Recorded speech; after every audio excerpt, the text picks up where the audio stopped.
Yay. Okay. The camera was so much fun because I was able just to be like, I have it in the back of my pocket. Let's go to Newport. Great. Okay, we're going to dinner. Awesome. Let's go on a hike. I went on like 6 hikes. So it was like a good time just to kind of see what it was like to be like in high school again. My grandpa is a passenger princess. He's 8 years old at heart, but he's actually 80. You would never know that this week was probably the worst week of my life. One thing about me, I have really big FOMO. It's the worst thing about me, but it's the best thing about me. When I think of peace, it's like I know what it is right now, and that's like people. But when I think of peace in the future, I want it to be like me.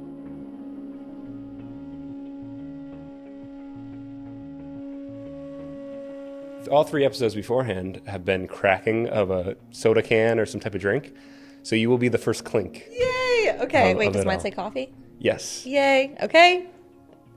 Woo! Amazing. That's good. Great choice. Love a mint tea. It's good for the digestion. Yes. Welcome, my friend. Thanks for having me. Yes, thank you so much for coming. Welcome to What on Earth is Going On. So excited to have you here today. Before we get started into your 5 photos, I wanted to ask you, you lead an exciting life. What was it like having that camera as you were going about your summer and fall? And how did it change your view on what was going on around you? Ooh, okay, going right into it. Well, I will say this is the first summer and fall that like I was able to like make my own schedule. Like I actually had like a summer like I was in high school again. I woke up and I was able to do the things I love, swim, you name it. Like a friend asked me to go on a day trip. I said, heck yeah, I'm down.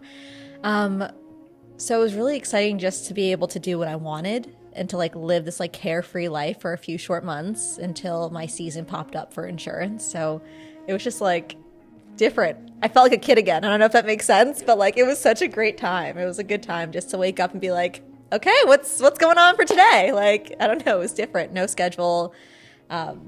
Nothing really to plan except like whatever I want to do that day. I went to have coffee 3 times. I had ice cream like every single night. Like it was just a good time. And I think that like the camera was so much fun because I was able just to be like, I have it in the back of my pocket. Let's go to Newport. Great. Okay, we're going to dinner. Awesome. Let's go on a hike. I went on like 6 hikes. So it was like a good time just to kind of see what it was like to be like in high school again. So here is this, both of these are photo 1, but here are your first photos.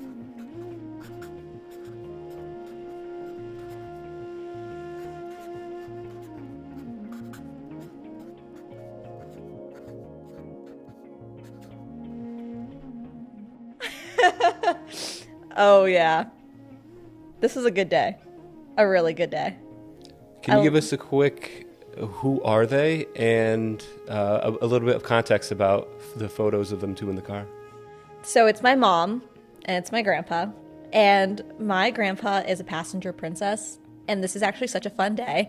This was, I believe, August. And my grandpa loves going into the city. He's a little bit older now. So he has challenges on walking and doing all these things. But he lives a life as if he's 20 or 8 years old. Actually, he's 8. So on this day, my mom had off of work.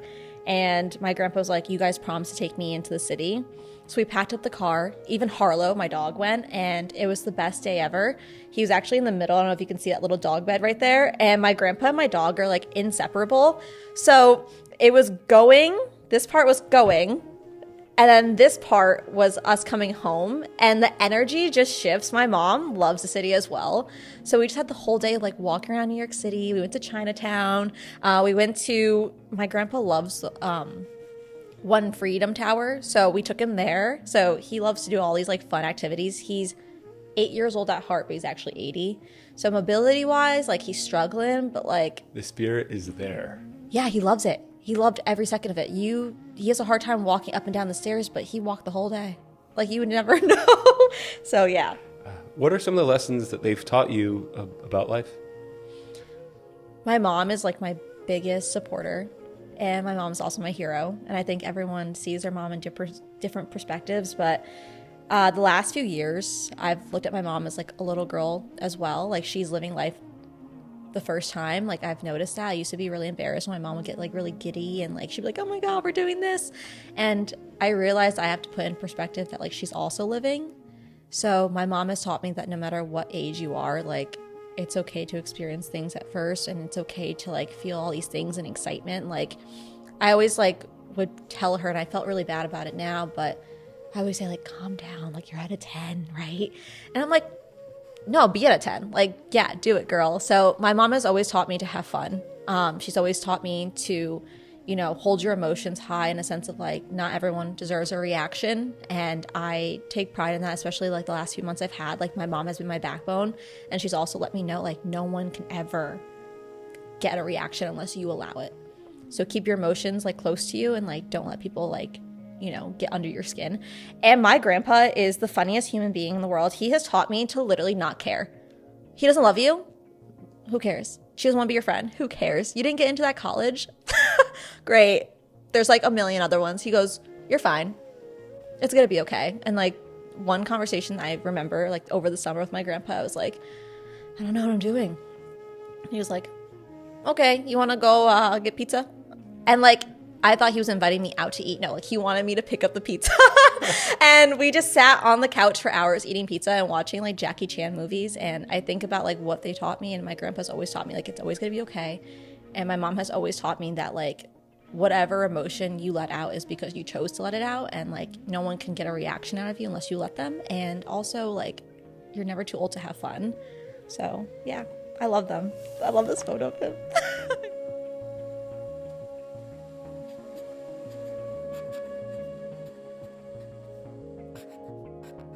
Photo number 2, a great segue. Photo number 1 always segues very nicely into photo 2 for all episodes. So you are no exception. This is fun.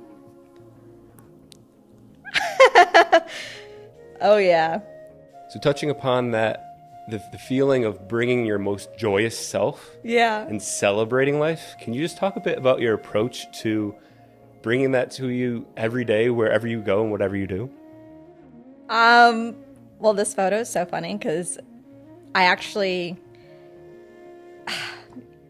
so I led my first table for United Healthcare, and that was a really big thing for me. And I think my approach for it in any day is to have a smile on my face, even if it's like the worst day. And you would never know that this week was probably the worst week of my life, I felt like, in that moment.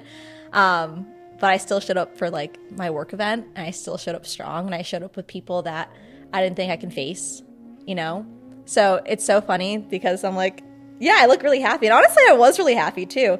But always show up with a smile on your face. I think energy is a huge thing in this world. Like, it's proven that energy is created through, your body language and how you represent yourself, right? So if I went in there like, this is the worst day of my life, I'm going to receive that. People are not going to want to talk to me. There's not going to be this like bright light coming out. But like I walk in there and I'm like, yeah, like, let's do this. Let's have a great day. Like, it's going to come out. People are going to be more, I guess, they're going to be like more attracted to me, right? Like, they're going to be like, I want to speak to this girl. Like, she's saying something. Her smile's really big. Like, that's all that people are going to notice is how you present yourself. And like, I think having like the worst week of my life that week, but still showing up like smiling and like ready to go, like,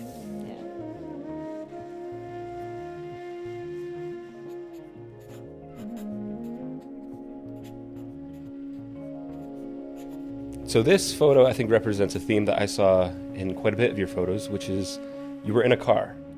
Always in the car. Always on the go. A girl on the go. Girl on the go. Tell me what's your approach when you are traveling around, running around so much? It seems like you have so much on your plate. You have so much that you want to do, so much that you're doing. How do you keep that engine going? And what are some like fun car tips, some fun travel tips that you have for anyone who's just always on the go? One thing about me, I have really big FOMO. It's the worst thing about me, but it's the best thing about me. I'm always going to show up. You tell me I have an event in New York City and it starts in 6 hours. I'm like, great. What should I bring? What should I wear? I'm there because I love being around other people, and I love like gathering with other people that I'm willing to like take the trip.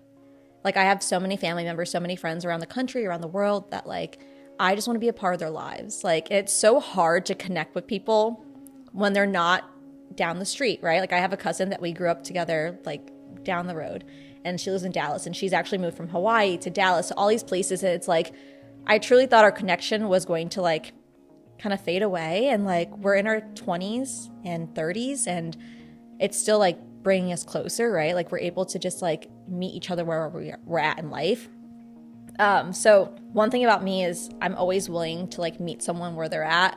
And if that means like going to Boston, going to New York, going to Texas, I mean, Thailand, you name it, like I'm there, baby. Like I'm ready. Like, and my fun like travel tips are pack a medicine bag.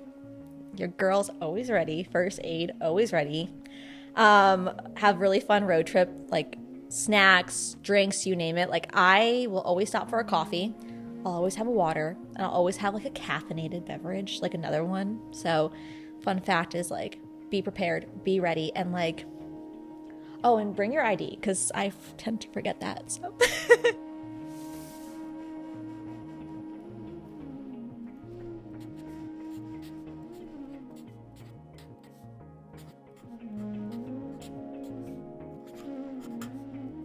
Hey, my friend. Photo number 4. You love the city. What keeps on bringing you back? What are you looking for? And what do you find when you're in the city streets? I go to New York City every Sunday still. I love New York City. And I never find anything I'm looking for, but I always find really great things. And like, I've been going to the city every Sunday since 2024, and I can tell you I've not seen all of it. I love the hustle and bustle of New York City. I love that everyone kind of just like does their own thing. It's so nonchalant, and it's like such a fun place to be. I take those little city bikes. It's like you can just pay $5 for the whole day and you tap it from like Lyft, and I will ride all day. And one time I forgot to put it back into like the meter, and someone took it and it was under my card, and I was like, oh my gosh, like I'm in big trouble. But like, don't do that. But like, what I've realized is like my friend and I will just take a bike and we'll drive down all these like fun places. And one time I didn't even know it. I was on Cornelia Street, and any Taylor Swift fan knows. Like, I'm like, oh my God, wait. It's like, take a picture of me in front of the store. And he's like, wait, why? I'm like, we made it. Like, we made it. So like, New York City lets me know what I have to see. And like, I think that's like the fun part about any city, whether it's New York, Boston, Philly. It's like, there's always new things to find. Just don't look for it.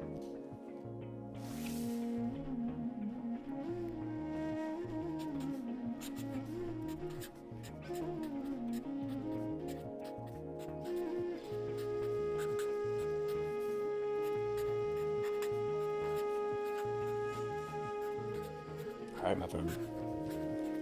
Photo 5. Wow. We're already to photo 5. Oh, that was a fun day. I saw in your earlier photos, and a lot of photos in your album, you're running around, you're doing so many things, so much excitement, so much energy. This one stood out because it was the odd man out. Yeah. Tell me what finding peace looks like to you.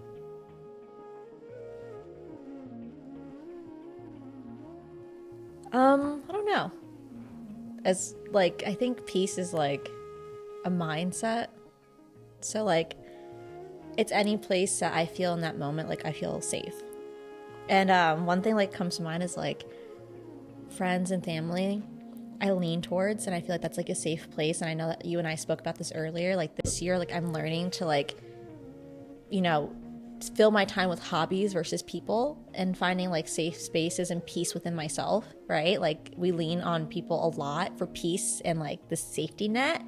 That this year, like I want my peace to look different. It's like a mindset, right? So it's like when things are going wrong or like life is shifting, it's like we start to like go back to these people, and they're safe and they're comfortable, and you feel at peace when you're around these people, and that's totally okay. But I think I want to learn, because it's definitely like a learning skill, is like how to like create peace with like within myself. And it's like being okay with being alone, like being okay filling up time by myself and like doing things by myself. So when I think of peace, it's like I know what it is right now, and that's like people. But when I think of peace in the future, I want it to be like me. Actually, It's so Brittany. do you want to know where I was going for that? Where are you going? I got tickets to Jimmy Fallon on a whim. Yeah. And I went to the Jimmy, like I found out like 5 hours before we were like It was 8 a.m. or 9 a.m. Got an email like 2 tickets to Jimmy Fallon, must be there for like 4 p.m. I go, okay. Then we drove to Jimmy Fallon. That's the most Brittany thing I've ever heard before in my life. It was so fun. Oh my, I feel like one of the reasons why I knew right away that I was like, Brittany has to come and do this, is because you have these like incredible stories of these like serendipitous moments. Yeah. How do you create those type of opportunities or these type of things, or do you just find that they end up on your lap and you're the one bold enough and willing to take them? I always consider myself really lucky, and I feel like that's taboo to say. But honestly, it's what you attract. It's energy. Like, I really believe in energy, and like, if you look at any great philosopher, they talk about energy.